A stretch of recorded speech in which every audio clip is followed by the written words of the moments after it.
continuación vamos a iniciar la sesión de intercambio sobre cómo gerenciar la resiliencia urbana. Doy la bienvenida a la ministra del Medio Ambiente de Perú, Elsa Galarza, quien esta tarde nos va a acompañar. Por problemas de salud, ella no va a poder hacer la presentación, pero a nombre de ella está el viceministro de Desarrollo Estratégico de Recursos Naturales, Fernando León Morales.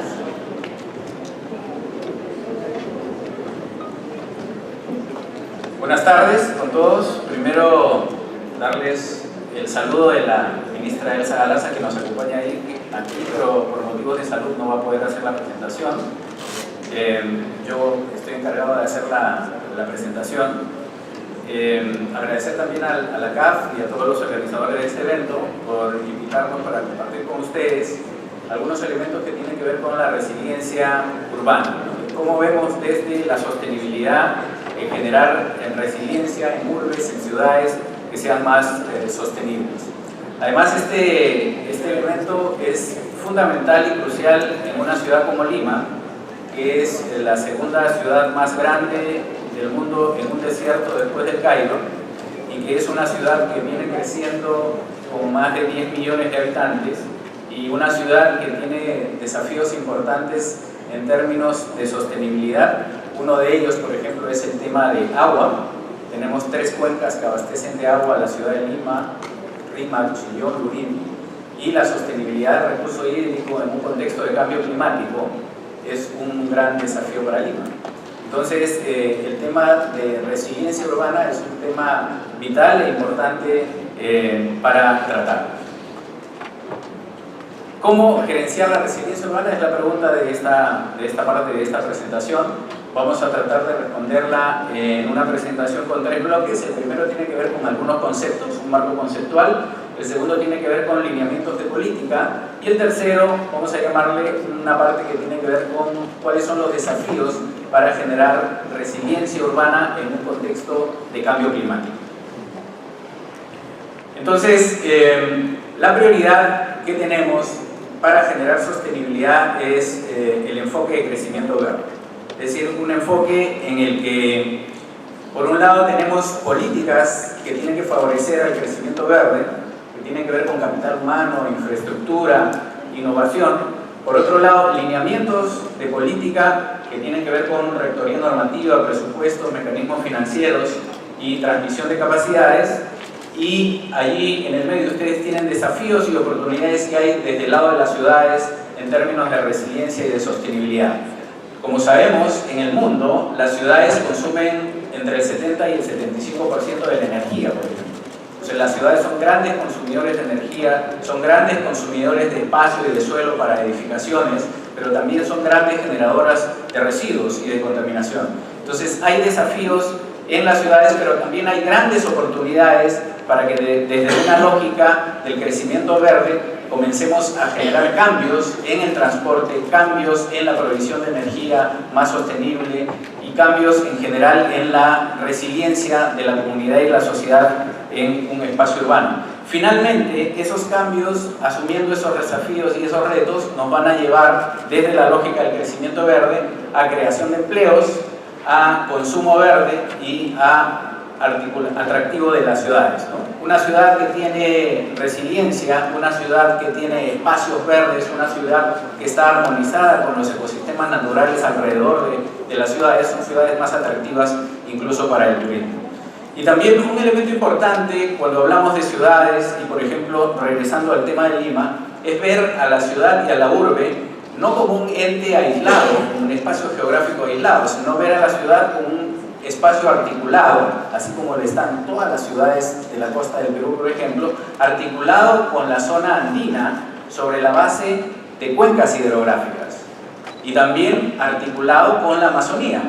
Cuando recordamos que la mitad del agua que tomamos aquí en Lima viene de la cuenca amazónica ya ahora, estamos viendo que Lima, una ciudad costera, está interrelacionada con otros ecosistemas andinos y amazónicos a través de los servicios ecosistémicos. Entonces, generar ciudades más resilientes pasa por el hecho de comprender que no son espacios aislados, sino conectados geográficamente y a dinámicas económicas y sociales que se dan en esos territorios. Incorporar el concepto de resiliencia en las ciudades es otro elemento fundamental, y esto se puede generar a través de mirar 4 elementos. El primero tiene que ver con decisiones que toman en cuenta información, y eso es un concepto que estamos tratando de cada vez más desde la gestión pública incorporar en la toma de decisiones. Queremos tomar decisiones sobre la base de evidencia, y para eso necesitamos información. Tomar información para generar, en el caso de la resiliencia en un entorno de cambio climático, tomar decisiones que tengan que ver con escenarios presentes y futuros de riesgo, para sobre esa base tomar decisiones de gestionar el riesgo. El otro elemento tiene que ver con inversión en infraestructura física. La infraestructura física tiene que conseguirse de un modo diferente en un contexto diferente. La variabilidad climática ha cambiado, el cambio climático es una realidad, los eventos naturales también lo son, y eso genera vulnerabilidades a las ciudades. Entonces tenemos que incorporar esos conceptos para planificar la nueva infraestructura física que necesitamos en ese nuevo contexto. Entonces la nueva infraestructura física tiene que tomar en cuenta 2 cosas por lo menos. La primera, tiene que tomar en cuenta las medidas de reducción de riesgos de desastres, y la segunda tiene que ver con medidas que están orientadas a la adaptación al cambio climático. Esos 2 elementos son fundamentales para crear nueva infraestructura física que se adapte a este nuevo entorno. El tercer elemento tiene que ver con análisis. Tenemos que analizar los riesgos y las vulnerabilidades de las ciudades para, en función de eso, tomar decisiones. La gestión de riesgo además tiene que incorporarse dentro de la planificación para generar este tipo de ciudades resilientes. Y finalmente, medidas de adaptación basadas en ciudades, ¿no? La adaptación al cambio climático nos lleva a repensar la forma de cómo suministramos energía a una ciudad, la forma como nos asentamos en una ciudad, la forma como planificamos las zonas de riesgo para no tener impactos negativos frente a un evento climático extremo. Entonces, todas esas medidas de adaptación al cambio climático basado en ciudades, y por supuesto, el elemento fundamental en una ciudad, que es el ciudadano. Tenemos que poner en medio de las estrategias y de los instrumentos al ciudadano, para así generar ciudades con personas y ciudades más resilientes. Algunos aspectos básicos que nos transmite ONU Habitat en relación de la gestión de la resiliencia urbana. Son varios aspectos que pasan por el tema de comunicación, de información, de educación, sensibilización, pero hay uno importante desde lo que nos compete en el tema de sostenibilidad y en el tema ambiental: la infraestructura natural para mitigar fenómenos naturales. Generalmente, cuando desarrollamos planes de adaptación y de mitigación, o queremos incorporar la gestión de riesgos para hacer ciudades más resilientes, pensamos en la infraestructura física, pero olvidamos o dejamos de lado a la infraestructura natural. Nosotros, en un evento que hemos tenido en los primeros meses de este año, que es el fenómeno del Niño Costero, pudimos constatar, de hecho hay mucha literatura y mucha información que ya lo dice a través de casuística internacional, que la infraestructura física es fundamental para hacer más resilientes a poblaciones frente a embates de eventos climáticos extremos, pero nosotros lo pudimos constatar in situ en cuencas al sur de Lima, en donde aquellas que habían conservado la infraestructura natural, quiere decir la vegetación ribereña, las zonas reforestadas, las zonas con cobertura vegetal, fueron cuencas que fueron menos impactadas por las lluvias extremas. En cambio, aquellas otras en donde la infraestructura natural había desaparecido eran las que más se habían visto afectadas, y por lo tanto la población era la que ha asumido esos costos, ¿no? Por otro lado, la resiliencia también no es solamente un concepto. Cuando hablamos de resiliencia frente a eventos climáticos o a eventos naturales extremos que ponen en riesgo a la población, de lo que estamos hablando también es de que la población con menores recursos, la población más pobre, es la que se ve más amenazada por estos eventos. Pasamos al otro ámbito, que tiene que ver con instrumentos de la política. ¿Qué instrumentos ya tenemos, con qué instrumentos contamos en la actualidad y cuáles estamos poniendo en práctica?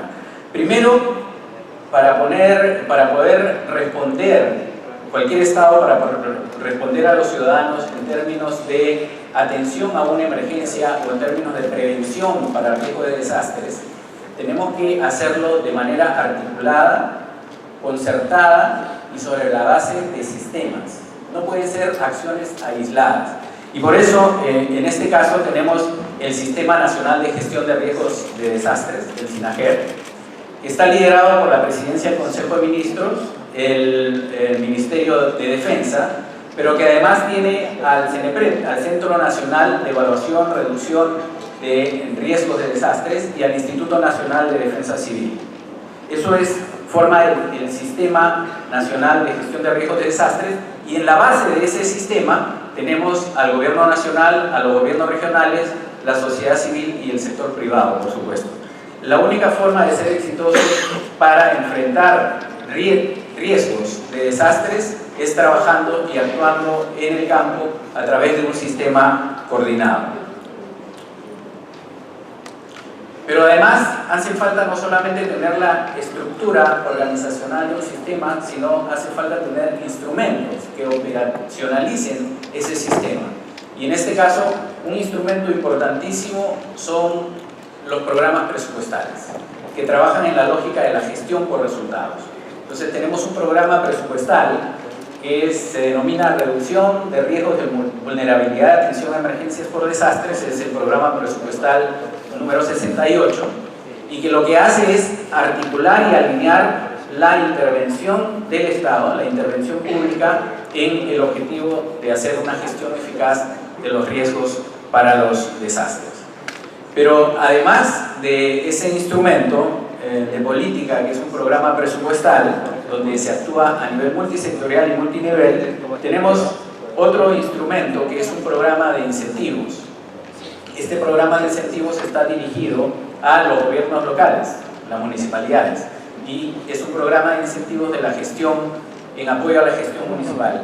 Uno de los elementos que apoya este programa, que se maneja desde el Ministerio de Economía y Finanzas, es el prevenir riesgos de desastres. Entonces, son elementos complementarios, en este caso a nivel local, que ayudan a generar ciudades más resilientes.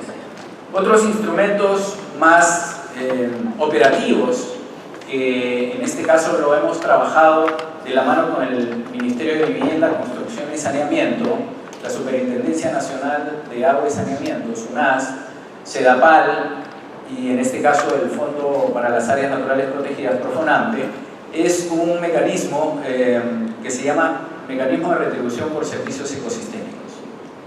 ¿De qué se trata? Para decirlo de forma simple, con este mecanismo lo que logramos es integrar la infraestructura natural dentro de la cadena de valor del agua potable.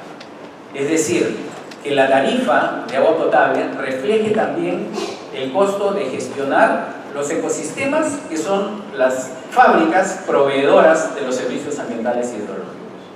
Nuevamente, no se trata solamente de infraestructura física, se trata también de incluir en la cadena de valor del agua potable la infraestructura natural y los ecosistemas, que son los que proveen los recursos hídricos. En esa lógica, la tarifa o parte de la tarifa va a un fondo y ese fondo regresa a la cuenca para hacer proyectos bajo la lógica de una cartera de inversiones que pueden sostener los ecosistemas, recuperar los ecosistemas para que sigan proveyendo agua potable. Además, es una innovación desde el punto de vista financiero, porque en este caso, SEDAPAL es la principal empresa prestadora de servicios de saneamiento para la ciudad de Lima. Cuando colecta recursos por este concepto, puede también utilizar a un fondo financiero como PROFONAMPE para que un tercero desarrolle convocatorias y desarrolle proyectos en las cuencas. Entonces, este es un mecanismo que, si bien es cierto, lo tenemos más avanzado con Moyobamba, en la zona de la selva de Perú, en la Amazonía peruana, en Junín, en Pasco y en otras 6 regiones. El de SEDAPAL es fundamental e importante porque asegura la sostenibilidad del recurso hídrico para esta gran ciudad. Otros instrumentos decíamos al inicio que un elemento clave para generar resiliencia por parte de la población en las ciudades es la información. Y desde ese punto de vista, como sector ambiente, tenemos una plataforma que se llama Infórmate para Prevenir. En esa plataforma brindamos información directa al ciudadano y a los tomadores de decisión en los gobiernos regionales y locales, y en el gobierno nacional también, por supuesto, y brindamos información del Instituto Geofísico del Perú, información relacionada a sismos y también a actividad volcánica. En el Perú tenemos al sur algunos volcanes que están activos y que siempre generan un riesgo y una amenaza para la población. El INAEGEM, el Instituto Nacional de Glaciares y Ecosistemas de Montaña, a partir de ese instituto generamos y brindamos información sobre el estado de los glaciares altoandinos y lagunas altoandinas, que también en algunos casos pueden presentar un riesgo para poblaciones. Y en el caso de Cenami, temperatura, humedad, precipitación y también radiación solar.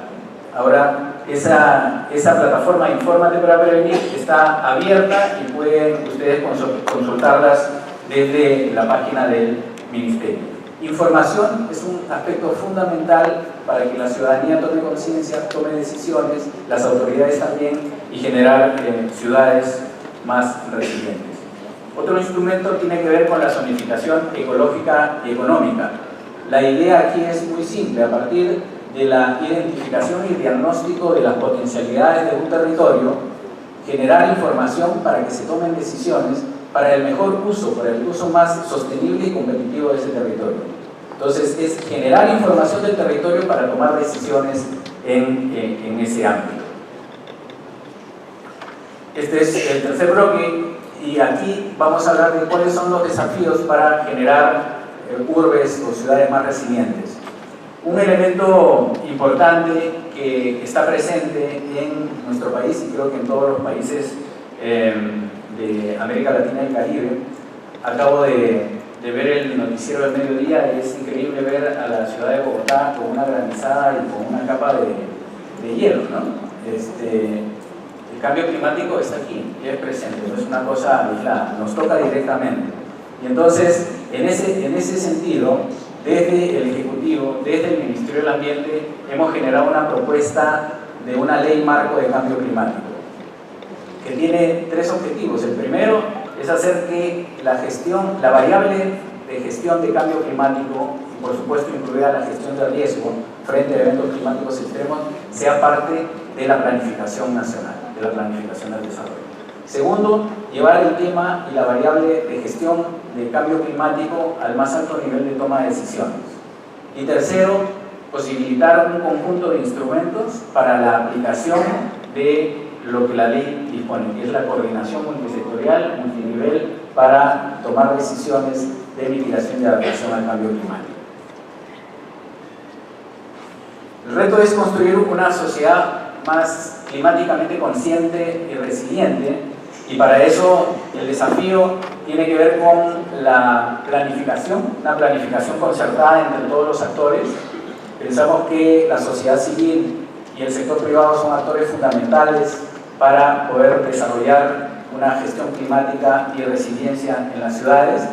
Por otro lado, tenemos que ver la gestión de riesgo en este contexto de cambio climático, cómo nos adaptamos, cómo mitigamos, tomamos medidas frente al cambio climático. La inversión pública que sea transparente y la inversión pública que incorpore el elemento de gestión de riesgo climático dentro de todas las infraestructuras y de todas las inversiones que se hagan desde el Estado, y la difusión de información de manera permanente para que tanto la sociedad, el sector privado y las autoridades puedan tomar decisiones sobre la base de información. Y la participación es fundamental para lograr ciudades resilientes, ciudades más adaptadas al cambio climático.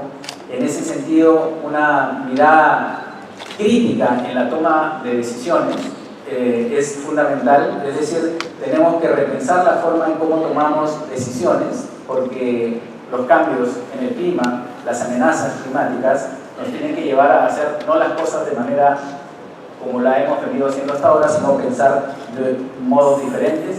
Una generación de espacios de conocimiento, En este campo la academia, la investigación tiene un rol fundamental, pero también las tecnologías y los saberes tradicionales para hacer adaptación al cambio climático. Por otro lado, la vigilancia ciudadana y ver cómo el ciudadano se compromete con su ciudad, con su urbe, para tomar acciones de vigilancia frente a las acciones del Estado. Y la innovación y el desarrollo. La innovación científica, la innovación tecnológica es algo que no tiene que pasar desapercibido.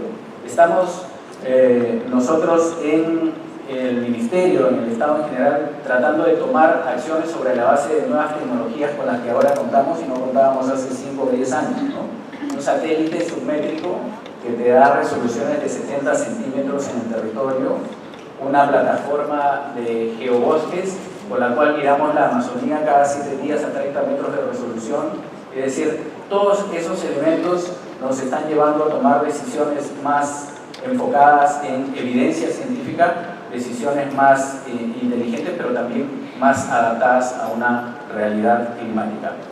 En conclusión, tenemos que la aspiración de lograr un crecimiento verde genera desafíos, pero también genera oportunidades en las ciudades, en las urbes. El concepto de resiliencia tiene que formar parte del proceso de definición de las políticas y de la toma de decisiones tanto en el nivel nacional, regional, local, en la sociedad civil también. Se requiere continuar el desarrollo de instrumentos de política orientados a una mejor planificación. Nuevamente hay que integrar los conceptos de riesgos, de desastres, de resiliencia, de cambio climático dentro de la planificación del desarrollo. Y la participación de todos los actores del sector público y privado es fundamental para lograr urbes más inteligentes, más resilientes, poniendo al medio al ciudadano y haciendo que éste sea el beneficiario de políticas públicas que son acertadas y que responden a sus necesidades. Gracias.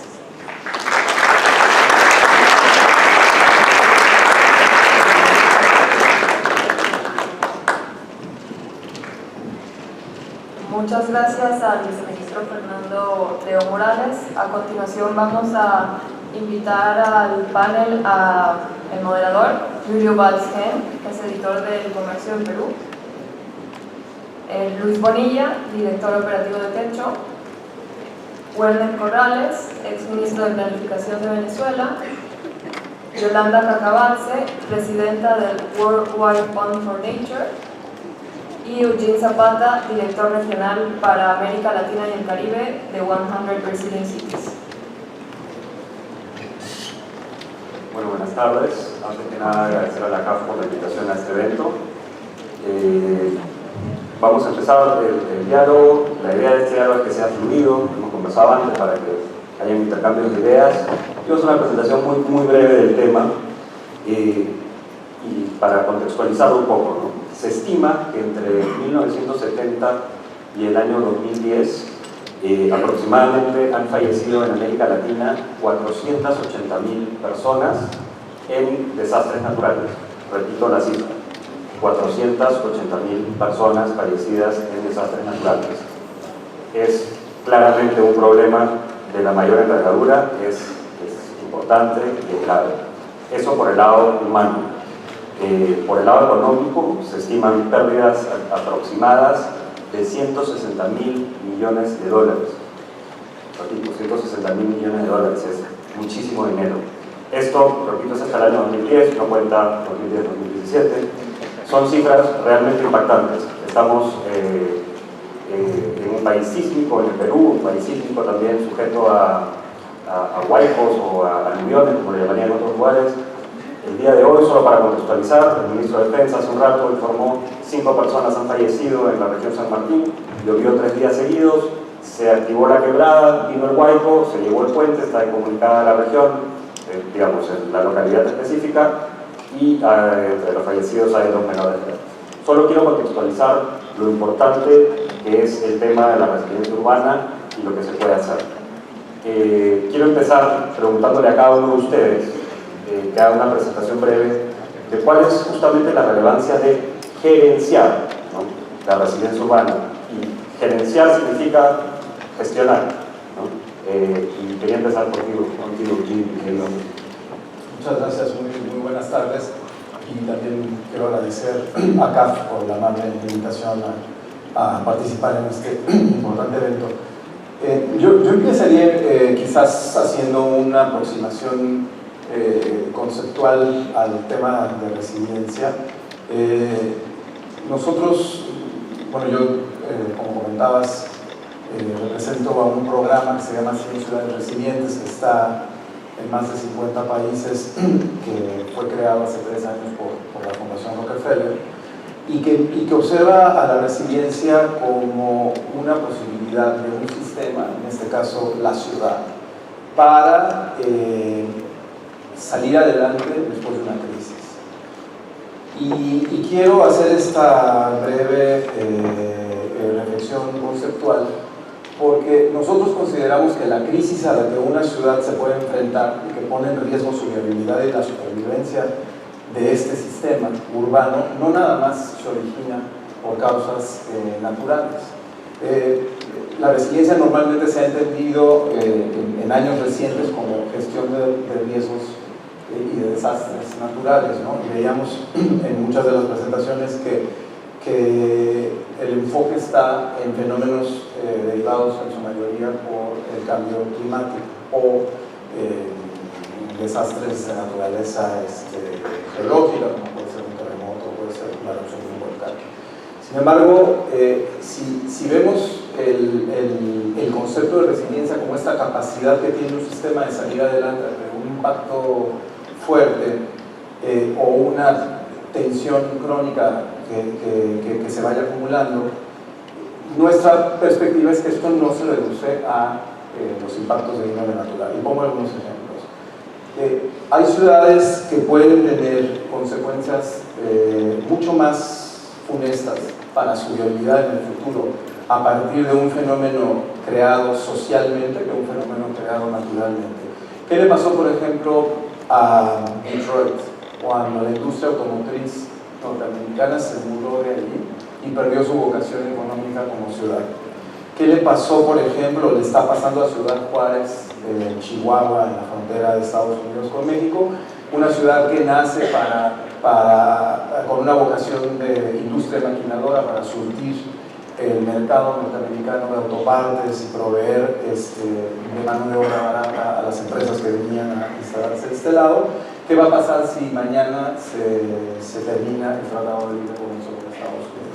¿O qué le pasa, por ejemplo, a la Ciudad de México hace algunos años cuando hay una epidemia de la gripe aviar y la ciudad detiene su economía, que es la 5ª parte del Producto Nacional Bruto del país, durante 5 días?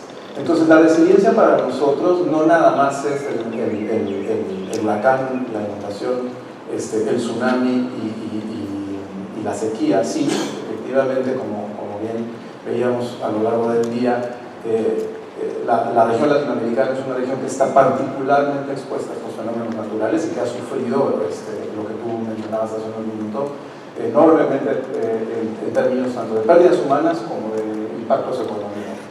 Pero yo invitaría el debate a abrir un poco la perspectiva, pasar también a observar que los impactos que puede sufrir una ciudad no nada más son de índole natural. Yo no creo, comentaba hoy a la hora del almuerzo, que incluso el término desastre natural es extraño. Yo no creo que haya desastres naturales, hay fenómenos naturales que causan desastres humanos o económicos o sociales, pero la naturaleza, digamos, se sigue comportando como se comporta, y los cambios que hemos visto en la naturaleza, muchos están generados por actividad humana. Y también no nada más enfocarnos en el tema de los impactos. Hay tensiones crónicas que pueden ser tan graves como un tsunami y que son invisibles. Un ejemplo, el deterioro, por ejemplo, de la infraestructura subterránea de drenaje en una ciudad. Nadie lo ve.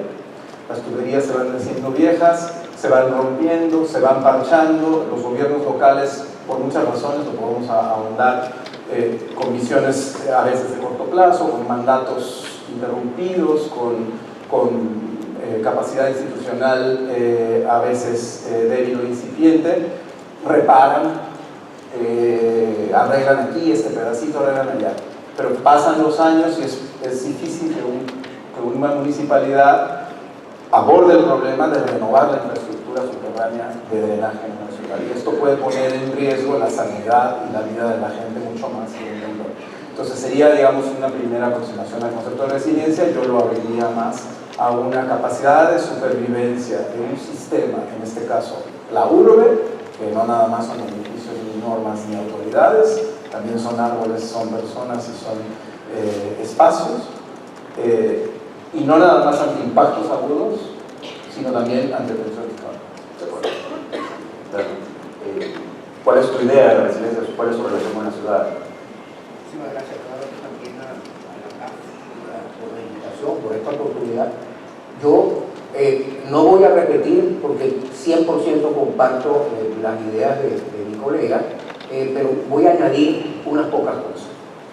La construcción de resiliencia no se le puede contratar a una empresa de ingeniería. La resiliencia es una propiedad de un sistema social que puede ser una colonia de hormigas.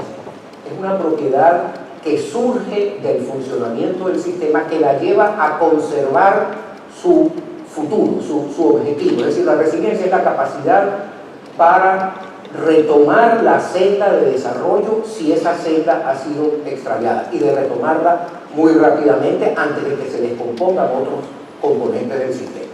Ese es un añadido.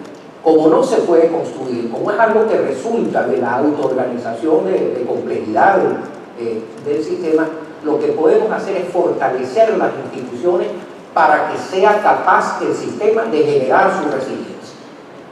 Por eso hay una máxima, dos máximas, dos caras de una misma máxima, que son: solamente progresa la resiliencia en un sistema social donde las instituciones se hacen cada día más robustas y de mayor calidad. Y cada vez que se degradan las instituciones, se degrada la resiliencia. Voy a dar dos ejemplos.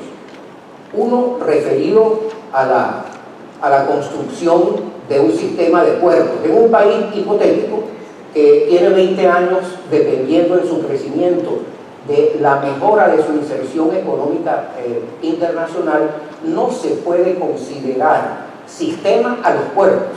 Se tiene que considerar sistema al comercio internacional de este país. Y por lo tanto, lo que hay que tratar de hacer a través de fortalecer las instituciones es que no se desvíe de la construcción permanente de competitividad. Sigamos con la hipótesis de este país, que tiene una cadena de 6 puertos sobre un mismo océano. En uno de esos puertos está concentrado el 60% de toda su capacidad de comercio, y ese puerto está expuesto a peligros o amenazas de tsunami y de terremotos. Si una decisión institucional, el sistema de planificación de este país, decide seguir concentrando el 60% de su capacidad portuaria en ese puerto, está sometiendo a una exposición gravísima a su sistema relevante, que es el sistema de comercio internacional. Y si se produjese un terremoto o un tsunami que afectase a ese puerto, a lo mejor pierde 20 años de crecimiento, porque nadie espera, los clientes europeos o asiáticos de ese país no esperan 8, 10 meses a que se reponga la capacidad del sistema de puertos. Y el otro ejemplo, y me van a perdonar, se sale de la ciudad, porque la construcción de instituciones no se da toda en la ciudad. Incluso las instituciones que más afectan a la ciudad son instituciones generadas por la dinámica de la sociedad completa. Un país, otro país hipotético, distinto de la misma región, que tiene 50 años continuos creciendo a la tasa más alta de crecimiento económico del mundo, pero que a partir de un determinado momento, y como respuesta a un shock externo, no a un fenómeno natural, pero a un shock de precios, ese país desmonta sus instituciones y decide afrontar todo, poniéndolo todo en manos de instituciones del Estado. A partir de ese momento, ese país han pasado 40 años y no ha dejado de caer todos los indicadores de desarrollo, porque destruyó sus instituciones. Y la destrucción de las instituciones le impide retomar la senda del desarrollo que él tenía disfrutando por 50 años. La descomposición, la pérdida de resiliencia es tal que esa sociedad ahora es incapaz aún de garantizar la seguridad de sus ciudadanos, la supervivencia de sus ciudadanos, y llega a convertirse el Estado en un Estado frágil, dicen algunos, tomado por las mafias o tomado por el crimen internacional.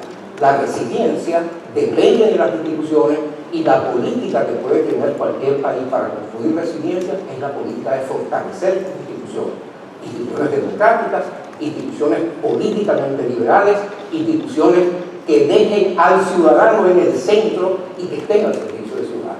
Eso es lo que podría decir. Gracias. Viceministro. Sí, yo concuerdo con lo que se ha mencionado. Además, recordar que el concepto de resiliencia es un concepto que viene desde la ecología, ¿no? Porque desde ahí nace la idea de cómo los ecosistemas, que son sistemas complejos donde se interactúan materia, energía, pueden seguir subsistiendo frente a elementos del entorno que pueden disturbarlos o perturbarlos, y en efecto eso mismo se puede trasladar a las ciudades o a un país o a un gobierno. Y recordar lo que nos enseña la naturaleza también, en términos de los conceptos que luego aplicamos a la parte social, a la parte económica. Pero quiero regresar a tu pregunta, ¿cómo gestionar la resiliencia? Decías tú. Y más bien yo diría que lo que tenemos que hacer es cómo gestionamos de mejor manera a todo lo que se ha mencionado, a las instituciones, cómo gestionamos de mejor manera al Estado, cómo gestionamos de mejor manera la provisión de información, de capacitación a la sociedad para que entienda mejor su rol dentro de eventos naturales o no naturales, que pueden ser creados por el mismo sistema, ¿no? Entonces, la idea sería cómo fortalecemos institucionalidad, cómo fortalecemos capacidad, cómo fortalecemos tecnología y educación para estar preparados a un contexto que nos reta cada vez más, cada día nos reta diferente, no solamente por aspectos que tienen que ver con el cambio climático, esos sí son naturales por supuesto, pero aspectos que tienen que ver con la competitividad global, aspectos que tienen que ver con nuevos mercados, aspectos que ponen a América Latina con cuestionamientos para ver, por ejemplo, desde qué tipos de avances tecnológicos tenemos que crear en nuestra región para competir en esos mercados globales. Entonces, yo creo que la idea es cómo fortalecemos instituciones, cómo fortalecemos Estado, cómo fortalecemos sociedad civil, y eso nos lleva a ser países más resilientes frente a eventos climáticos extremos, pero también frente a eventos creados por la falla del propio sistema que tal vez no lo hemos fortalecido de manera suficiente. Yolanda. Yo vengo de la sociedad civil y represento a una organización que tradicionalmente se dedica a la conservación. Inicialmente a la conservación pura, ahora a un ámbito mucho más importante, más grande, más fuerte de gestión, que es ¿para qué se conserva? Evidentemente la respuesta es para el ser humano, para que el ser humano tenga una mejor calidad de vida. Y he estado pensando desde que recibí esta invitación, que agradezco muchísimo, ¿qué puedo decir al tema de la resiliencia humana? Y mi respuesta es que la palabra es lo más difícil de entender. Y que si la persona que camina por ahí, o los amigos de los medios que están acá, que son los actores de los cuales dependemos para que nos ayuden a transmitir el mensaje de peligro, si no entienden lo que quiere decir resiliencia, estamos fritos.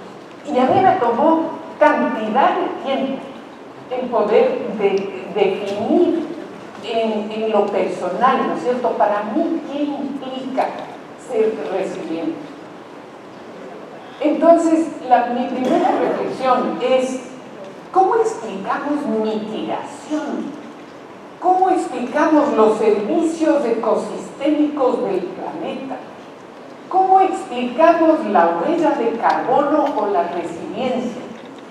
Y hasta que no nos pongamos todos de acuerdo, aquellos que somos líderes de opinión, en que tenemos que vender un mensaje mucho más comprensible y más fácil, no vamos a poder gerenciar. Ese como primer punto.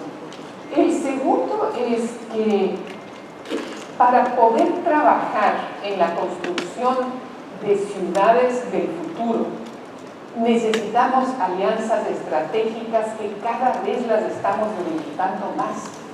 Cuando yo empecé a trabajar en los temas ambientales hace 30 años, la relación Estado con sociedad civil era mucho más fuerte que ahora. Y si hacemos una mirada a todos nuestros países de la región, nos encontramos con que esos vínculos se han deteriorado. Se han creado tensiones absolutamente innecesarias.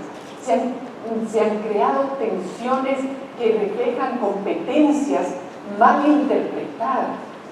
Y que el fortalecimiento de esos vínculos entre el gobernante y el gobernado se está perdiendo, y si no lo recuperamos tampoco podemos trabajar en resiliencia, ni podemos construir centros urbanos del futuro.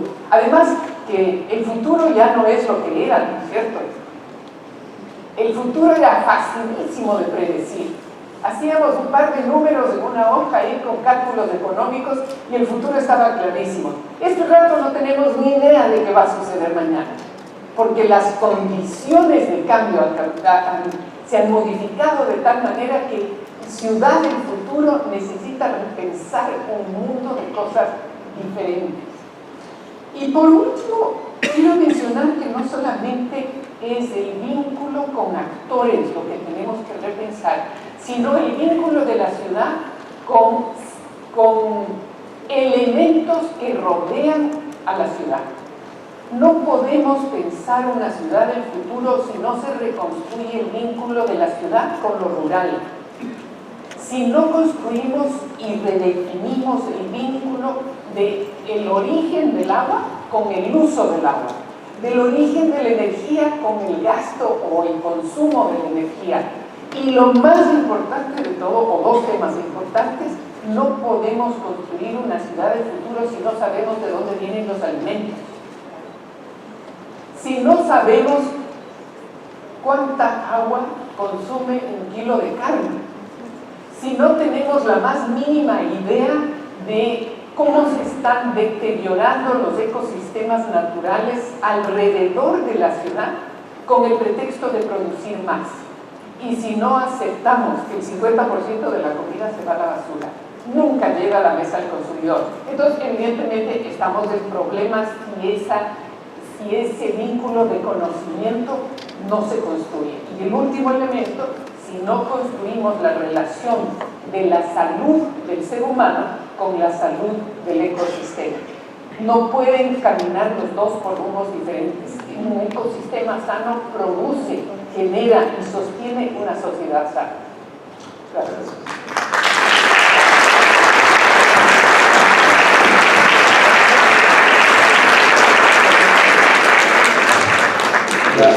Bueno, buenas tardes, agradezco también la invitación a compartir y coincido también en el tema de que es difícil un poco tratar de explicar qué es la resiliencia y sobre todo porque también tiene tantos enfoques y tantas formas de abordarse. Yo quisiera compartir tal vez una anécdota que me sirvió a mí mucho para entender qué es la resiliencia. Creo que a nosotros como Techo, que trabajamos jóvenes, pobladores, de asentamientos informales, en temas de hábitat nos sirvió mucho para entender qué es esto de la resiliencia. Nosotros a principio de año, bueno, no sé si sabían, pero a principio de año, como en abril, hubo una como oleada de incendios en Chile, en el verano, que afectó a toda la parte centro y sur del país. Y a nosotros, bueno, trabajamos en la reconstrucción y atención de las familias más pobres que habían sido víctimas del incendio. A mí me tocó ir a construir a una comunidad que se llama la Comunidad San José, que es en la región del Maule, que está entre la zona urbana de Santiago y la zona urbana de Concepción, que son las dos zonas más importantes urbanas del país. Y en la comuna de San José yo me encontré con una familia, la familia Pardo, que eran dos personas que eran mayores de edad, de la tercera edad, y ellos habían llegado cuando inició esta comunidad. Tenían como algunas hectáreas cerca de la comunidad donde plantaban árboles de pino y eucalipto, porque participaban de la industria forestal, ¿verdad?, que fue muy afectada por el incendio. Y al llegar, bueno, con mucho esfuerzo y con mucha dedicación, lograron construir una vivienda de material definitivo, que en el año 2010, cuando fue el terremoto, el 27 de febrero, se vino abajo. se vino abajo la vivienda de los Pardos y se vino abajo muchas de las viviendas de la comunidad San José en el Maule. Y nosotros en ese momento participamos en la reconstrucción como techo y fuimos a la comunidad San José y construimos viviendas de emergencia con la comunidad San José. Y construimos viviendas y nos quedamos en un proceso de acompañamiento para poder mejorar sus condiciones de habitabilidad. Y logramos, junto con la comunidad, gestionar un subsidio habitacional, se construyó de vuelta la vivienda y se construyó una nueva vivienda de material para varias de las familias que estaban viviendo en la comunidad San José. Y vinieron los incendios del 2017, abril 2017, se quemó toda la comunidad, con gran parte del casco urbano, se quemó también las hectáreas de pino y eucalipto que tenían plantados y de vuelta otra vez partiendo desde cero. Y de vuelta otra vez partiendo desde cero, nosotros llegamos y fuimos a construir viviendas de emergencia otra vez con ellos y así empezamos el ciclo. Y entonces a nosotros esto nos servía para reflexionar de que si bien la naturaleza produce los huracanes, produce los terremotos, a veces produce los incendios de la naturaleza, a veces producen otras cosas, pero produce estos fenómenos naturales, la pobreza la producimos los seres humanos. Y hacer esta distinción es concientizarnos. Y para nosotros, resiliencia son los Pardos, son la familia de San José en la comuna del Maule, que por tercera vez en 7 años están reconstruyendo sus viviendas, están reconstruyendo su hábitat. Y resiliente deberían ser aquellas sociedades que no someten a nadie a lo que está viviendo esa comunidad y a lo que viven 105 millones de personas en toda América Latina. Entonces, gestionar las ciudades resilientes para nosotros parte de gestionar un nuevo paradigma de vivir en conjunto, con mayor inclusión, con mayor sostenibilidad y tomando como ejemplo esa experiencia y esa resistencia y esa forma de habitar tan luchadora que tiene esta familia y que tiene esta comunidad. Eso sería un ejemplo para nosotros de qué es resiliencia. Bueno, gracias. Quiero seguir abordando el tema. Ha quedado claro en esta primera nota que el concepto es grande, es complejo, no creo que quepa una sola definición, pero voy a regresar, insistir, quizás caiga un poco pesado, y regreso al tema de la prevención. ¿Por qué? Porque finalmente esto termina aterrizando en la pérdida de vidas humanas, ¿no? Y el concepto de Estado es proteger la vida de las personas. Entonces, ejemplo, ¿no? Uno camina por la ciudad de Lima, yo soy limeño, camino por Lima, veo algunas zonas y digo, se mueve esto, se va a caer de todas maneras, ¿no? Y uno lo ve ahí, lo tiene ahí y dice, va a pasar, sabemos que va a pasar. Y hay cierta resignación, ¿no? Vivimos y seguimos, o quizás se caiga, quizás no. La pregunta, justo como trabajo entonces en tantas ciudades, es cómo se rompe eso, cómo romper esa resignación, cómo hacer que esto que estamos hablando, sí, el trabajo conjunto, sí, tiene que conversar autoridades, conversar con la sociedad civil, pero cómo se llega a hacer en concreto. Sí, mira, yo respondería desde 2 puntos de vista. Uno, hay que cambiar la visión de hacia dónde queremos ir y cómo queremos llegar. El título de este evento es muy ilustrativo, o sea, ciudades del futuro. Y regresando a lo que decía nuestra colega de WWF, si el futuro es tan incierto y hoy nos hacemos preguntas que no necesariamente van a ser las mismas que nos hagamos mañana, tenemos que empezar a pensar de manera diferente para responderlas. La experiencia nuestra, yo además fui durante 8 años asesor del jefe de gobierno de la Ciudad de México, de distintos jefes de gobierno de la Ciudad de México, entonces tengo una experiencia desde la ciudad. Los gobiernos locales y las ciudades a la hora de enfrentar este tipo de problemas hemos venido trabajando por décadas y décadas y décadas y décadas de la misma forma, con un enfoque sectorial, ¿no? Entonces tú tienes un gobierno que está dividido en distintas carteras: la Secretaría de Cultura, la Secretaría de Movilidad, la Secretaría de Planeación, la Secretaría de Medio Ambiente y la Secretaría de Finanzas, por decirlo. Tienes un presupuesto y lo divides. Y entonces cada secretario, cada área, cada sector va y hace sus cosas, ¿no? Hoy nos damos cuenta que esa división de responsabilidades, división de competencias y parcialización de las soluciones no es suficiente. No es suficiente. Entonces, tú me preguntas, en concreto, ¿qué se puede hacer? Nosotros creemos que la resiliencia es la línea que junta los puntos de un rompecabezas muy complejo en donde todos los sectores tienen que ver. Un proyecto que tenga una vocación resiliente no puede ser un proyecto sectorial. Para eso se necesita el liderazgo político al más alto nivel. Si el alcalde, la alcaldesa, el prefecto tiene una prioridad para convertir un distrito, aquí hablábamos ayer con el prefecto de Porto Alegre que está acá, un distrito resiliente no puede ser a través de un proyecto de transporte o un proyecto de vivienda. Tiene que ser un enfoque que lo ponga todo en la mesa y en donde comunique un sector con el otro y los presupuestos sumen y se busque una solución compleja a un fenómeno complejo. Entonces yo siento que el enfoque sectorial que lleva un siglo en la región no ha dado un resultado adecuado. Esa sería una primera aproximación. Y la segunda, que es evidente, ninguna ciudad ni ningún desafío para un ente tan complejo como es el territorio urbano puede resolverse pretendiendo que esto es monopolio de la autoridad. Por más inteligente, carismático, poderoso que sea el alcalde, no va a poder solo.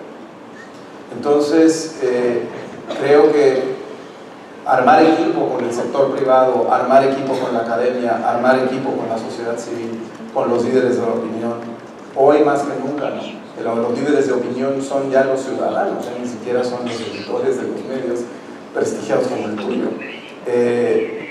Si no armamos equipo y no rompemos el enfoque sectorial, que es ver el todo a través de una ventanita de este tamaño, no se va a lograr. Nuestro programa está intentándolo. Nosotros estamos trabajando en 17 ciudades de América Latina. Hemos creado oficinas de resiliencia que no son sectoriales, o sea, no es la 15ª dependencia del gobierno, ¿no? O sea, no estamos sumando una burocracia más a las alcaldías, sino que al contrario, estamos tratando de darle a esa oficina una facultad de atar esos cabos y ver en un proyecto de movilidad una solución de cultura. Yo pongo el ejemplo siempre de que un proyecto resiliente es aquel en donde un puente es una solución de inclusión social, ¿sí? Y no nada más una solución de movilidad, ¿no? Creamos estas oficinas, las dotamos de capacidad técnica y de recursos para pensar esos desafíos que van a hacer que mi ciudad exista en el futuro, porque se puede venir abajo el futuro de una ciudad, tanto por un fenómeno climático como hablábamos. Miren lo que está pasando en Puerto Rico. San Juan es otra de nuestras ciudades miembros que está devastada el día de hoy, San Juan en Puerto Rico, pero también por un fenómeno de un cambio en la economía, como mencionaba el ministro. Un cambio en la economía que hace que un Detroit o un Ciudad Juárez, que tenían una vocación económica que los hizo crecer de un día para otro por un enroque de las fuerzas del mercado y una evolución de la tecnología, de repente se quedan con las manos vacías. Si no somos capaces de anticipar eso, no podemos. Entonces, superar el enfoque sectorial y hacer equipo. Desde tu experiencia en el sector público, digamos, para llegar a esta comunidad en donde el sector público y el sector privado puedan trabajar juntos en combatir, digamos, prevenir o trabajar temas de resiliencia, ¿qué es lo que crees que pasa con la autoridad local?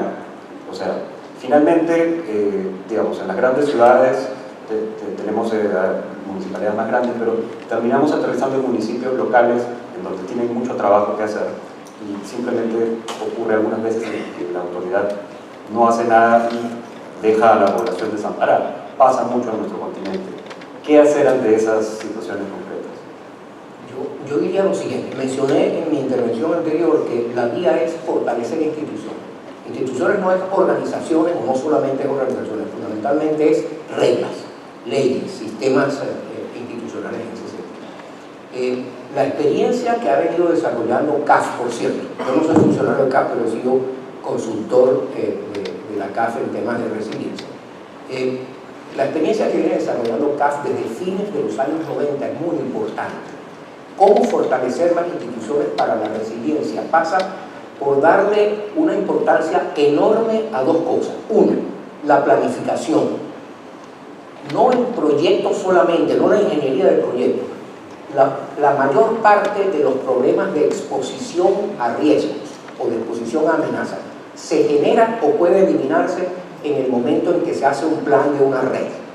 Por ejemplo, en una red vial, ubicar un puente en determinado sitio puede significar que esa infraestructura estará mucho más expuesta que en otro. Pero aparte de eso, tiene que ver con que la red se vea funcionando como sistema y no como suma de proyectos parciales, de tramos. Y el ejemplo típico es este: la red vial, ante la ruptura de una o dos vías, puede seguir funcionando por otra vía, tiene suficiente capacidad o se congestionan las otras vías. Entonces el tema es, comienza todo por la planificación, la cual requiere de posiblemente una reforma de leyes y de organización que asigna funciones en el Estado. Y allí vamos a empezar a ver cómo otros componentes de fortalecimiento institucional son, teniendo como eje la planificación, un derivado de los proyectos, qué tipo de norma para los proyectos de ingeniería, qué tipo de supervisión. Pero aguas arriba está qué tipo de leyes. Acá mismo en el Perú existe un sistema legal que está en vigor desde hace por lo menos 7 años, ha tenido modificaciones en el camino, que obliga a que la gestión de riesgos de desastre se incorpore en todos los planes sectoriales. Pero son pocos los grandes organismos de infraestructura que ya han montado las oficinas o los equipos multisectoriales para manejarlo. Entonces es la implementación de lo que ha sido previsto en la ley. Y luego están los sistemas de información. La experiencia que yo he tenido en muchos países de la región con relación a esto es que prácticamente toda agencia del Estado quiere tener un sistema de información. Se duplica, se triplica la pesca de las mismas informaciones, pero no se ponen a disposición de los usuarios. Ni existe una concepción metodológica que diga para qué sirve determinado tipo de indicador. En síntesis, creo que hay que fortalecer institucionalmente al Estado central y a los gobiernos locales para que aprendan a trabajar juntos. Por ejemplo, las responsabilidades en el sector de vialidad y transporte. Si bien es cierto que buena parte de la red terciaria en casi todos nuestros países, la autoridad, la responsabilidad de mantenerla ya ha sido conferida a los gobiernos locales, también es cierto que en los gobiernos locales no existe, o no en todas las alcaldías, existen capacidades técnicas para manejarlo. Hay soluciones, una muy eficiente, por cierto, está en Perú, con 2 organismos centrales, uno de los cuales apoya a los gobiernos locales desde el punto de vista técnico.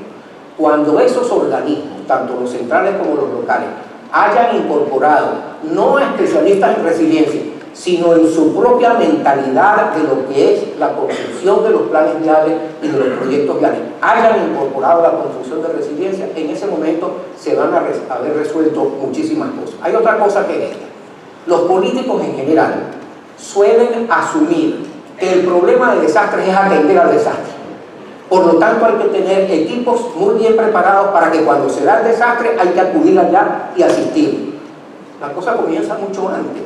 Es que cuando se planificaron las obras, no se construyan exposiciones de más o no se hagan frágiles, o haya una organización para recuperar la capacidad, es decir, una organización propiamente de resiliencia, y eso normalmente no es entendido por los políticos. Los políticos se sienten muy contentos diciendo, a mí me lo han dicho ahora mismo, compramos 500 radios para que en el momento que haya un desastre, en ese momento estamos nosotros todos actuando.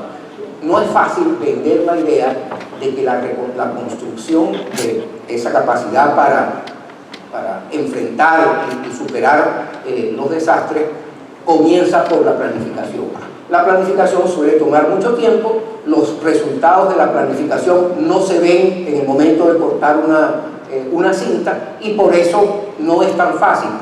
Hace falta un compromiso, como tú decías, hace falta un compromiso a los niveles más altos del gobierno central y en las autoridades locales para que se incorpore de verdad la gestión de riesgos de desastre y no solamente la atención a los desastres.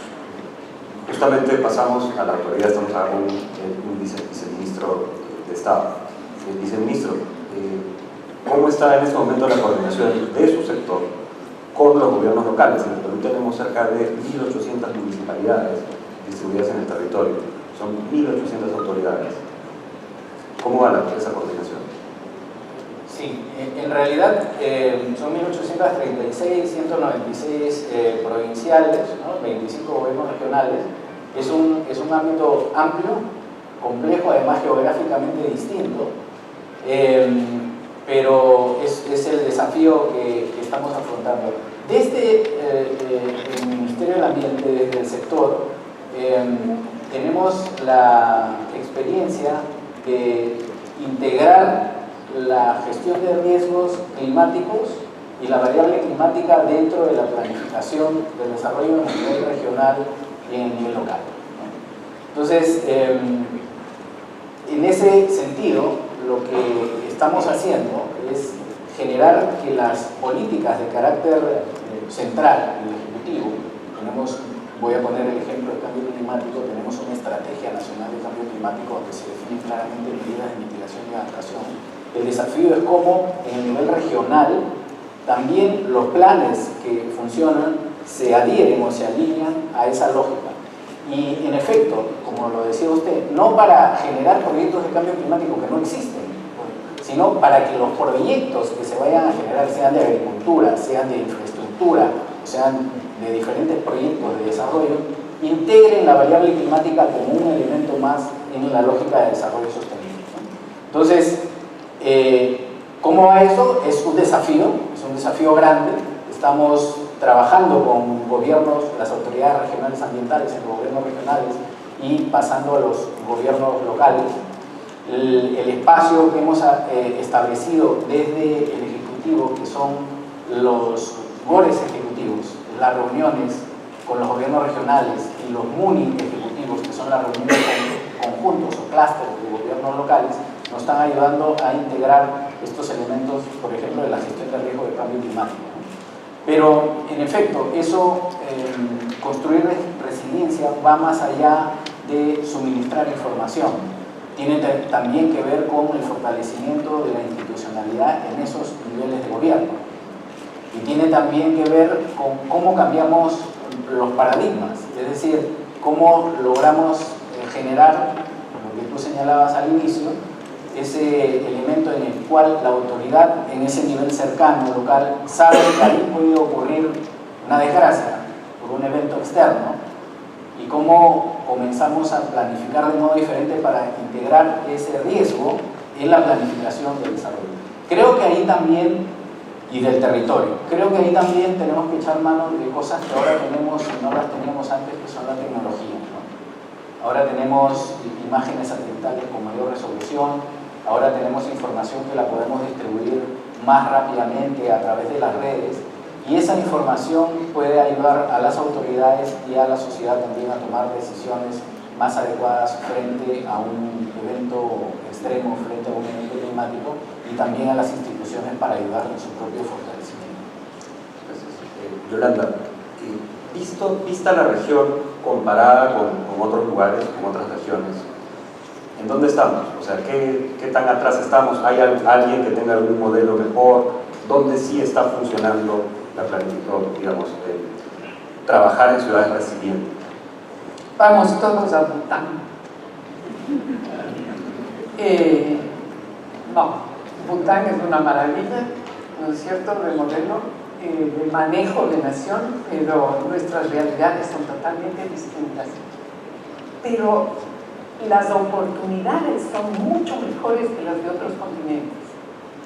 Y hago referencia, por ejemplo, a un estudio que hizo el MIF hace unos 5 años, será, sobre el potencial energético de energía renovable de América Latina. Y el estudio hace 5 años dice que tenemos todo para no depender del petróleo. Claro que eso golpea economías como las de mi país, pero ahí sí sirve la adaptación, ¿no es cierto? El ir cambiando hacia formas menos amenazantes del desarrollo. Y creo que ahí lo que es importante es anotar la importancia de la diversificación en todo, en el tipo de barreras naturales que mencionaba Fernando en su presentación inicial. Esas barreras naturales en un continente tan rico en diversidad biológica como América Latina, es enorme ese potencial que no lo estamos utilizando. José Carrera, aquí cada vez que lo veo le menciono el tema del bambú, de cuándo vamos a fortalecer la potencia del bambú en los ámbitos urbanos. ¿Cuáles fueron las únicas casas que no se cayeron en el terremoto de Manabí, 16 de abril, hace 2 años del Codoracén? Las de bambú. Se cayeron todas las de cemento. Entonces, no es que uno quiera ser folclórico, ¿no es cierto?, sino que uno que tiene que reconocer que esas cosas que descartamos en el presente y que eran valiosas del pasado deben ser recuperadas, y eso es importante. Y aquí me gustaría mencionar algo que yo creo que es importante, que es el valor de la academia, de los sectores de investigación y de ciencia, de las universidades. Qué poco les integramos en el diálogo cuando hablamos de construir el futuro. En primer lugar, porque los científicos, perdónenme los que están aquí, son un desastre para comunicar. ¿No es cierto? Hacen unas investigaciones maravillosas que las presentan en 500 páginas que nadie las entiende. Pero si construyéramos las capacidades en las universidades para que esas 500 páginas le lleguen como decisor, interpretadas en un abstract de 2 páginas, ¿qué favor nos darían? ¿No es cierto? Como ministros, como directores de ONGs, como alcaldes, no sabemos esa riqueza que existe de investigación de nuestros científicos y técnicos de los países de América Latina, que pudieran contribuir muchísimo más a las soluciones no solamente en la discusión, sino en la aplicación de modelos diferentes de crecimiento y de reducción de riesgo. No quiero terminar sin hablar de la importancia que para Perú es absolutamente esencial, la importancia de los océanos.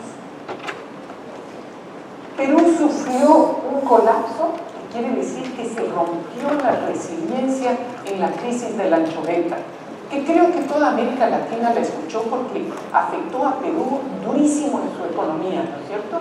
Pero pongo ese ejemplo de los océanos porque vemos muchas cosas y no somos conscientes de otras que no se pueden mirar. ¿Quién sabe lo que está pasando en el fondo del mar? Nadie. Solamente sabe el pescador cuando regresa con su bote vacío. Cuando algo sucede en la selva, cuando algo sucede en un incendio, en un bosque, de inmediato lo detectamos y tomamos acción. Lo que está sucediendo en los océanos no tenemos ni la más mínima sospecha de lo importante que es, porque estamos llevando al colapso de una de las fuentes más importantes de la economía de una nación y de una ciudad. En el caso de Lima y de Perú, y lo pongo como ejemplo porque es tan importante, el tema del vínculo de la ciudad con el océano es absolutamente esencial, pero está demasiado alejado de nuestros temas de discusión y tienen que ser parte de la construcción de la infraestructura de sostenimiento de una sociedad. Gracias.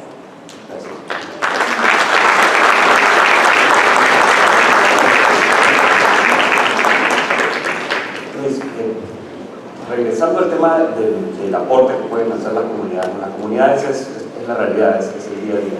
Techo, que también está en Perú, de hecho está en Piura, está en el día a día para las comunidades. ¿Cuál consideras tú que es el aporte o cómo entienden las comunidades la relación que hay respecto al Estado? O sea, si es que se sienten respaldadas, no lo creo, o si es que no se sienten, y cómo plantean esa relación en el día a día. Sí. Nosotros hemos ido llegando como a la comprensión de que todas las crisis sociales o naturales que pasan en América Latina tienen una opción preferencial por los pobres, podríamos decir. Y en ese sentido, Nuestro trabajo con las comunidades nos ha ido dando como ciertas luces de cómo desde un enfoque territorial y participativo con la gente se puede ir fortaleciendo la gestión del riesgo, la inclusión social, derribar muros y construir ciudades más sostenibles. En primer lugar, habría que reconocer que los riesgos que existen en estas comunidades están latentes y presentes mucho antes de que pasen las crisis, ¿verdad? O sea, nosotros tenemos datos, por ejemplo, del estado de Puebla. Recientemente, con el terremoto de México, el 42% de los municipios del estado de Puebla, previo al terremoto, ya estaban en una situación de marginalización y vulnerabilidad alta, en 42% de los municipios afectados. En Nicaragua, en el Pacífico de Nicaragua, que es la zona más urbanizada del país, el 82% de los asentamientos informales están en zonas de riesgo. Entonces eso es, o sea, una crisis anunciada si es que continúan pasando los fenómenos naturales de la manera que siguen pasando, ¿verdad? Entonces, ¿cómo podemos responder hacia eso? En primer lugar, tenemos un desafío en América Latina, los gobiernos de América Latina, la sociedad civil de América Latina, de visibilizar estas situaciones. Estas cosas, esta realidad, estos datos generalmente están visibilizados. Yo aquí les comparto, por ejemplo, nuestros catastros de asentamientos informales, de campamentos en Chile, han revelado que hay 40% de los campamentos de Chile no están registrados por el gobierno. Y eso es una realidad que pasa prácticamente en todos los países, pues son manchas grises en los mapas, encuestas en blanco, viviendas que no lograron encontrar durante el censo, y hay que revelar esa realidad, y hay que visibilizarla. Y no solo visibilizar para decir el número, sino visibilizar para saber por qué viven ahí, cuáles son sus sueños, cuáles son sus expectativas. Eso en primer lugar. En segundo lugar, te diría que hay que fortalecer mucho, y se fortalece mucho en la acción comunitaria, la función social de la ciudad y específicamente la seguridad de la tenencia, ¿verdad? O sea, fortalecer la gestión de riesgo tiene que ver con tener seguridad donde uno vive y de que en primer lugar no lo van a desalojar. Y eso es, o sea, una realidad también presente en los asentamientos informales. En el caso de nuestros datos, en el caso de Argentina, nos revelan que 1 de cada 10 asentamientos ha recibido alguna notificación sobre desalojo, algo que nosotros vimos hace 2 años en un desalojo muy grande que hubo en la comunidad Papa Francisco en Buenos Aires. Entonces, fortalecer la seguridad del lugar donde uno habita y donde uno vive, donde uno construye comunidad y familia, también es una parte importante de la gestión del riesgo y del fortalecimiento de la resiliencia a nivel comunitario. Por otra parte, aquí se habló mucho y a nivel territorial es muy necesario el tema del trabajo en red. El trabajo en red con las distintas instituciones del gobierno que deben acercarse a las comunidades, no solo para tender un puente y romper con cierta lógica represiva que existe y discriminatoria que existe con estas comunidades, sino para empezar a valorar lo que pasa ahí, esos procesos comunitarios y cómo las familias construyen comunidad ahí y empezar a construir procesos de esa participación ciudadana. Y entonces, un cuarto elemento que yo quisiera mencionar que es muy importante es valorar en esta participación ciudadana la capacidad organizativa que existe en estas comunidades. El 80% de los asentamientos informales en América Latina tiene algún tipo de organización comunitaria que vela por luchar por el acceso a los servicios básicos, organización comunitaria para gestionar los riesgos, juntas de vecinos para aplicar el subsidio de vivienda. Entonces hay que valorar esas experiencias organizativas que en un contexto como el latinoamericano, donde somos la región más desconfiada de todo el mundo, donde la democracia cada vez está siendo menos valorada, no sé si vieron el Latinobarómetro la semana pasada, que sigue cayendo la confianza en la democracia, sigue cayendo la participación en las elecciones, encontrar que hay comunidades donde el 80% de las personas se organizan para luchar por sus derechos, construir su hábitat, es algo que se tiene que potenciar y que nosotros podríamos aprender también para ser más resilientes. Y por último, en esa misma línea, es valorar la producción social de las ciudades de la propia gente, ¿verdad? O sea, el 60% más o menos de la producción de vivienda en América Latina tiene algún tipo de vínculo con la producción social del hábitat, y esos conocimientos son saberes ancestrales, son saberes nuevos, son innovaciones también que tenemos que aprender a incorporar en nuestra gestión urbana, y que son conocimientos y que son experiencias y que es vida que está en las comunidades. Gracias.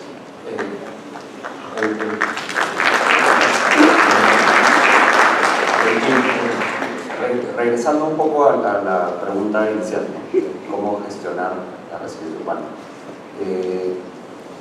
¿Cómo se le puede dar a todo esto un sentido de urgencia?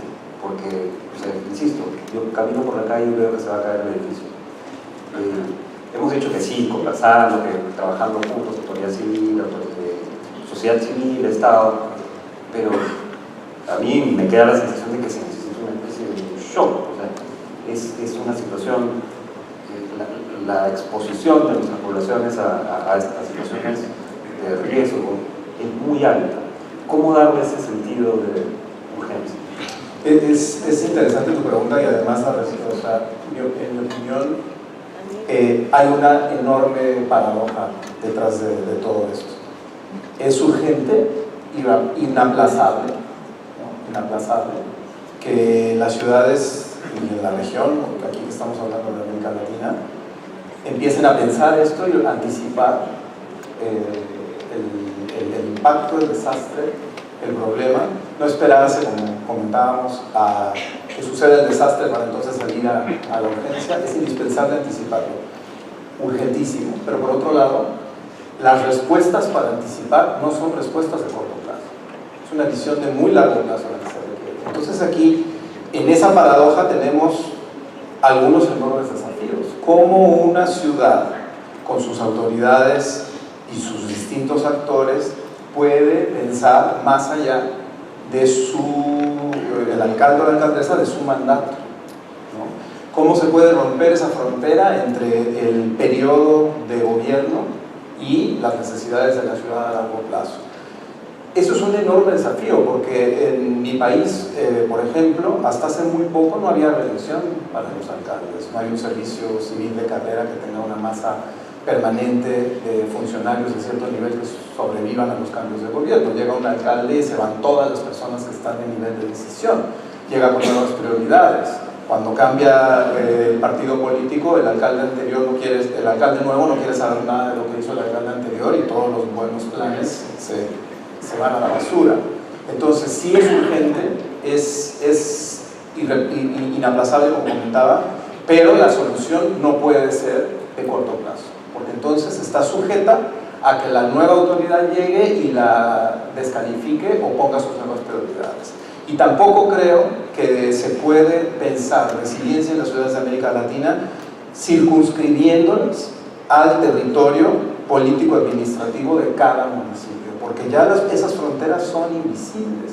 La Ciudad de México, el Distrito Federal, bueno, ya no se llama Distrito Federal, pero el área, digamos, que gobierna el alcalde de la Ciudad de México tiene 8 millones de habitantes, pero gobierna para 21 millones de una área metropolitana donde hay decenas de municipios alrededor. Y es el caso de casi todas las urbes medianas y grandes de la región. Ya no es un municipio, son muchos.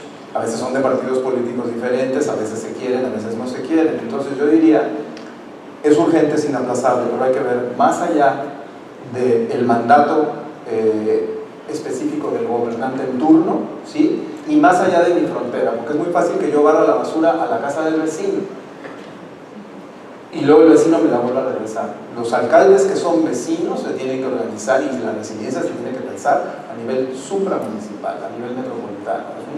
Es un desafío, se tiene que ir construyendo, pero si no, no creo que lleguemos muy lejos. Sí, en términos muy prácticos. No es típico de las comunidades y los líderes comunitarios el pensamiento de largo plazo, porque son demasiadas sus preocupaciones por lo inmediato, por la precariedad en la que viven. Yo creo que es responsabilidad realmente del liderazgo, de la dirigencia, de la élite que gobierna. Y allí la manera que se me ocurre inmediata de suplir esa falta de conciencia práctica por falta de motivación por algo que trasciende su propio periodo de gobierno, es un rol para los organismos multilaterales y en particular para la CAF. En términos muy prácticos, todo el mundo oye al BID y oye a la CAF cuando viene con una idea asociada a algún programa de este tipo. A mí me consta que la CAF tiene claridad en la necesidad de hacer fortalecimiento institucional, que es una tarea, como tú dices, de largo plazo, que no se va a ver para el momento del corte de la cinta. Y yo creo que la CAF podría aún ampliar lo que está haciendo, que es mucho, aún ampliarlo, promoviendo entre los liderazgos nacionales y regionales esa visión de resiliencia, de construir la capacidad de las comunidades y de las sociedades para recuperarse de los golpes que reciben. Viceministro, el sentido de urgencia en el Ejecutivo. Sí, en realidad yo creo que hay elementos que ayudan a trabajar este asunto. Voy a tomar un ejemplo para responder a la pregunta, porque en efecto el sentido de hacer las cosas con urgencia es importante, pero también es importante hacer que las cosas y las decisiones sean sostenibles. Eso es lo más importante. En el caso de Lima, yo diría que el tema de hídrico, el tema de agua en una ciudad que está en un desierto es un tema de repente no tan urgente, porque todavía la tenemos ahora, pero tenemos que proyectarnos a los próximos 10 años. ¿Cómo vemos a Lima en los próximos 10 años? Una ciudad que sigue creciendo, que sigue alimentando recursos hídricos. Y en ese sentido, yo creo que la respuesta importante es actuando coordinadamente y estratégicamente. Pongo el ejemplo. ¿Qué hemos hecho? Hemos logrado que la empresa prestadora de servicio de saneamiento de Lima, CEDAPAL, tenga un fondo contingente para mitigación, digamos, de efectos climáticos y un fondo de adaptación al cambio climático a través de un mecanismo que lo hemos trabajado en conjunto con el Ministerio de Vivienda, Construcción y Saneamiento, SUNAS, CEDAPAL. Con esos recursos, CEDAPAL puede ahora hacer inversiones a través de un fondo nacional que es el Profonampe, puede hacer inversiones en la cuenca para generar conservación de los ecosistemas que proveen el agua para Lima y que son los únicos que pueden asegurar la sostenibilidad del agua en el largo plazo. Ahora, la tarifa que paga usted, la tarifa que pago yo, de esa tarifa y de los ingresos anuales de CEDAPAL, 1% está destinado para este tipo de programas y 4% de esa tarifa está destinada para planes de adaptación al cambio climático, en un elemento que es clave y que define la sostenibilidad de Lima en el futuro. Entonces, la respuesta es actuando coordinadamente, pensando estratégicamente y generando instrumentos para que la política pública no quede como un eslogan, sino llegue al campo, llegue al campesino arriba de la cuenca con fondos y con inversiones concretas, y por otro lado, en la ciudad, seamos una ciudad más resiliente en un elemento que es clave y fundamental para la vida como es el agua, en el caso de Yolanda, un comentario final, y también quería incidir también en el sentido de urgencia, si es que de verdad lo requerimos. Lo requerimos urgentemente, pero los gobiernos no lo pueden hacer todo. Fernando, este rato eres viceministro, aquí sentado, ¿no es cierto? Eres gobierno. El sábado y domingo eres ONG, porque seguro que te vas al club a jugar tenis o que estás con tus amigos comiendo y eres ciudadano, ¿no es cierto? Entonces, esta cosa maravillosa que nos hemos inventado, que son los gobiernos, son los que nos trazan la cancha, ¿no es cierto? Y trazan la cancha, y aquí este es el juego que se va a jugar con la participación de todos los ciudadanos. Y si no están esos ciudadanos, y que yo quiero ser aquí muy fuerte y decir que no son solamente las ONGs, la sociedad civil. Sociedad civil es los Rotarios, es la Unión Interparlamentaria, es la Asociación de Abogados, es cualquier grupo organizado, es sociedad civil. Y a esa sociedad civil pertenecen también los gobernantes, y por eso es que es tan obvio, tan lógico invertir en el fortalecimiento de la sociedad. Y el rato que la sociedad se da cuenta que está creando su seguro de vida, el tema de seguridad inmediatamente le convoca a ser activo, dinámico y participativo. Gracias. Es una reflexión.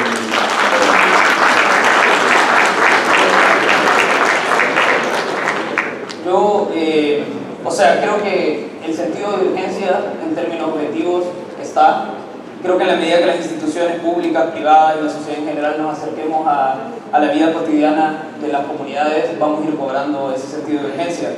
Estamos hablando de que aproximadamente 1 de cada 4 de los latinoamericanos que viven en ciudades vive en estas condiciones que estamos conversando, de asentamientos informales, de pobreza, de precariedad habitacional. Y cualquiera que ha tenido la oportunidad de acercarse a eso puede saber que ahí se vive la urgencia al minuto, ¿verdad? O sea, va a empezar a llover y se siente la urgencia. Llega la hora del almuerzo y se siente la urgencia. Llega la hora de dormir y se siente la urgencia.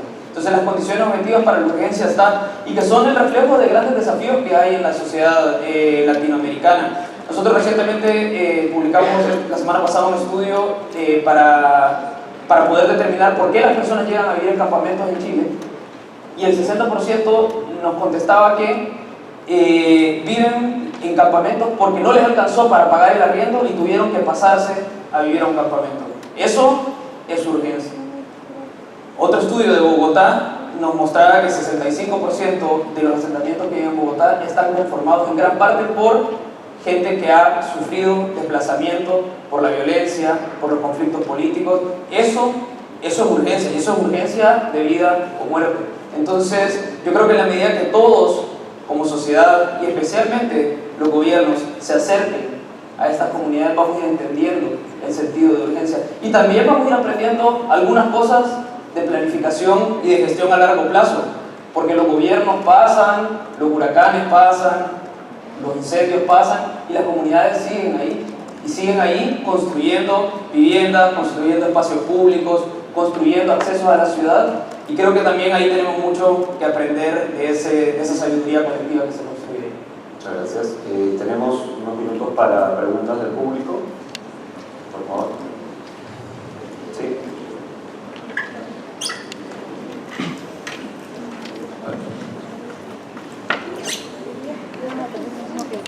Buenas tardes. Bueno, hemos ido a residencia, no hemos ido a nada de permacultura, no hemos ido a nada de customización tampoco. Seguramente hay gente que tampoco sabe qué es, yo apenas lo sé. Bueno, hablamos de ciudades con futuro. La pregunta sería, ¿qué tipo de ciudades queremos o qué tipo de ciudades necesitamos?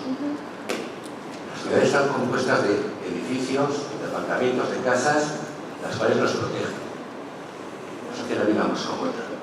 Pero seguramente eso es lo que nos gusta creernos, ¿no? Porque realmente lo que nos protege es la biosfera. Ese es el medio natural que nos protege, por el cual podemos vivir en este planeta. Las casas, los apartamentos, son la segunda acción que nos protege, por lo tanto tendrían que ser consecuentes con la protección primogénita, que es la biosfera. Hablamos de residencia, y la residencia de nuestro medio primogenio de la biosfera.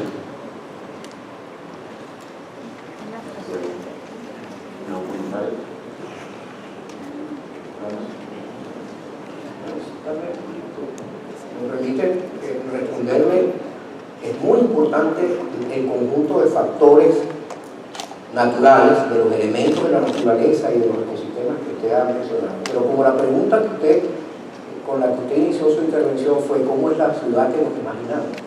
Yo me voy a mi país y me imagino una ciudad en la que los ciudadanos nos reencontremos, comencemos a vivir en paz, nos reconciliemos. Y para eso la ciudad tiene que estar construida de tal manera que no nos segmente, que no nos divida, que no le impida a buena parte de los ciudadanos. Para mí lo fundamental es la ciudad como un espacio para el reencuentro de toda la sociedad. Yo vengo de un país que está absolutamente escindido, enfrentado, prácticamente en guerra. Para mí la ciudad lo primero que tiene que ofrecer es el espacio para la paz.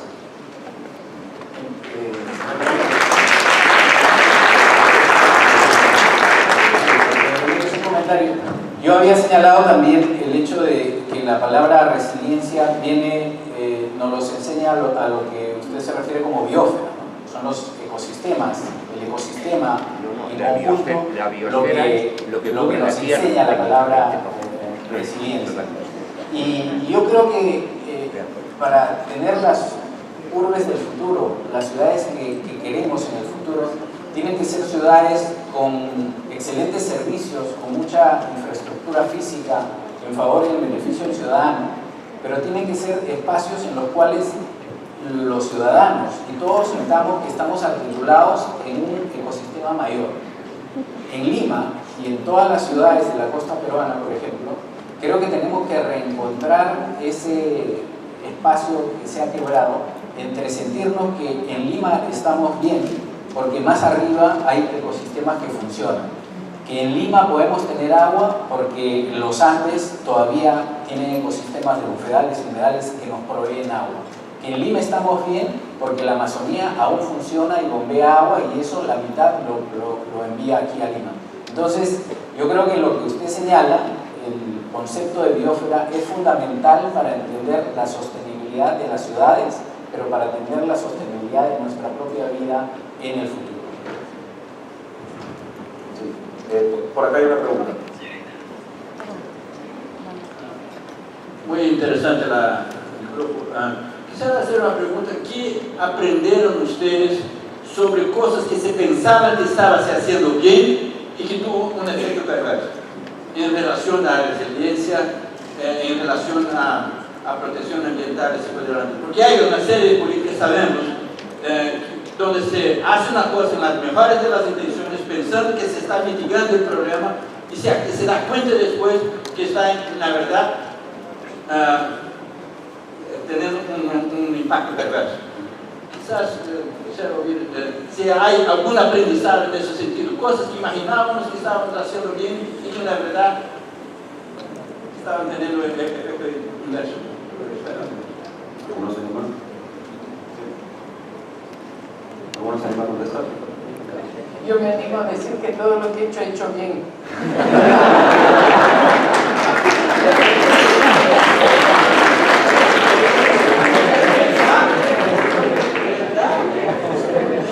¿Quién sabe? La siguiente pregunta. Sí, buenas tardes. Bueno, acá se habla mucho sobre las ciudades, pero hay el ecosistema del mar, nadie lo toma en cuenta.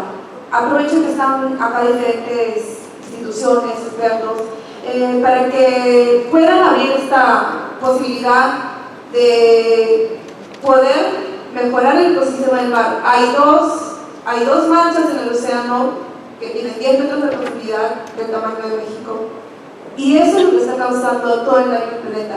De acá a 50 años no va a haber más ecosistemas si no hacemos nada con respecto a eso. ¿Cómo piensan que deben solucionar esto? Gracias. Yo no me iría tan lejos a esas manchas del océano que son pavorosas. Me iría aquí, a la costa mía de Lima, mía de Guayaquil, de Machala, de Valparaíso, porque ahí está un problema igualmente serio que esas manchas, y es que los desechos industriales se van directamente al mar, los desechos urbanos se van directamente al mar. Hasta hace poco tiempo nos lavábamos los dientes con microplásticos, ¿no es cierto? En las pastas de dientes, pero en esta década todavía había microplásticos, y el microplástico no lo puede retener ningún filtro, y ese está en el mar, y qué pena decirlo, está regresando en el pez que comemos. Entonces, trabajemos en lo que está cerca de nosotros, en lo que es palpable, en lo que ya está científicamente demostrado, y que además, hablando de ciudades del futuro, está en manos de los ciudadanos de cada una de nuestras ciudades, no solamente las costeras, sino todas aquellas que desechan los residuos en los ríos y que van a parar en el mar. Ahí hay un problema serísimo, mucho más serio inclusive que los residuos sólidos de la ciudad.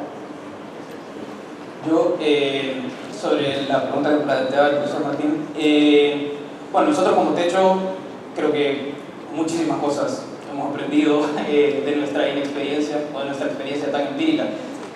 Tal vez una que creo que podría compartir y que creo que hemos ido mejorando, y un poco nuestras reflexiones vienen de eso, es a ir combinando el sentido de responder con urgencia con el reconocimiento y la promoción de los procesos comunitarios que van desarrollando capacidades humanas y capacidades organizativas entre los vecinos, con los voluntarios que se involucran, con las empresas que participan y que van generando una cierta red que a veces llega a tener, para el tema de mitigación de riesgos y para la resiliencia y para construir mayor inclusividad, llega a tener a veces mucho más impacto que la misma infraestructura física que se está construyendo.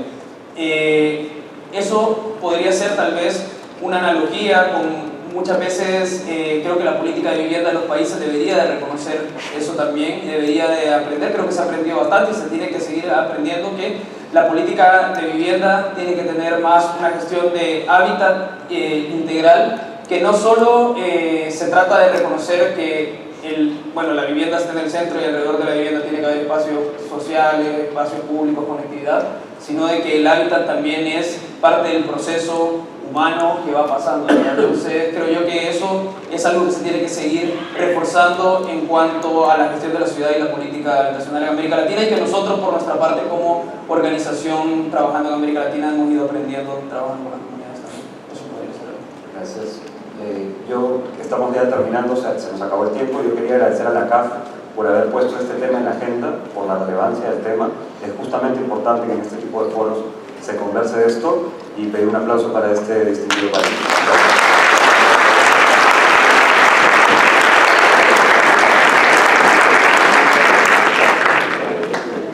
Muchas gracias a nuestros invitados por sus reflexiones. Los invitamos a la pausa, al café, a la pausa.